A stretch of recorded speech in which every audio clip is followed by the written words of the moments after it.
இந்த ஆண்டு வடகிழக்கு பருவமழை தமிழ்நாட்டிற்கு சிறந்த பருவமழையாக இருந்துள்ளதாக தனியார் வானிலை ஆய்வாளர் பிரதீப் ஜான் தெரிவித்துள்ளார்.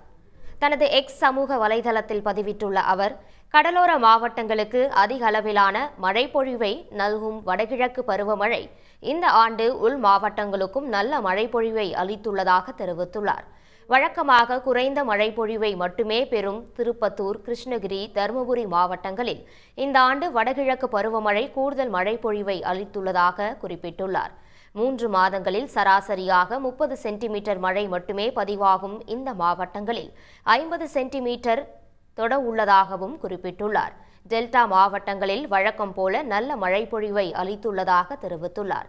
சென்னையை பொறுத்தமட்டில் பல ஆண்டுகளுக்கு பின்னர் அக்டோபர் முதல் டிசம்பர் வரையிலான 3 மாத காலகட்டம் முழுவதும் மழைப்பொழிவை இருந்ததாகவும் 100 சென்டிமீட்டரை தாண்டியுள்ளதாகவும் குறிப்பிட்டுள்ளார்.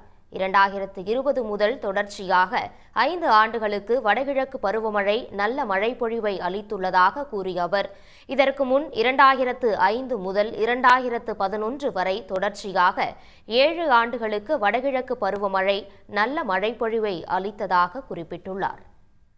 உடனுக்குடன் செய்திகளை தெரிந்து கொள்ள சன் நியூஸ் பெல் ஐகானை கிளிக் பண்ணுங்க.